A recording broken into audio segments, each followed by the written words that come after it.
صرف 3 حرف، صرف 3 حرف، اگر یہ 3 حرف آپ کسی بھی کاغذ پر اسی طریقے سے لکھ کر اپنے پاس رکھ لیں،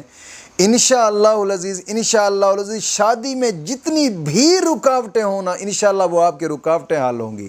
صرف اس لفظ کو اس طریقے سے لکھنا ہے، یعنی نماز چاشت اور اشراق پڑھ کر، پڑھنی کھلے آسمان کے نیچے ہے،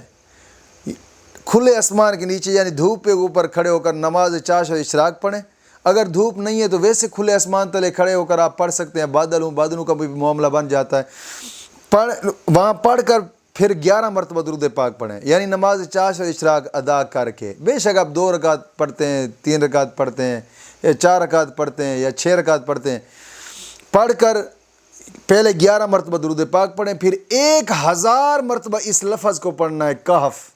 دل، دماغ، ضمیر اپنے رب کی بارگاہ میں جھکا لینا اور آنکھیں بند کر کے 1000 مرتبہ پڑھنا ہے، پھر 11 مرتبہ درود پاک پڑھنا ہے۔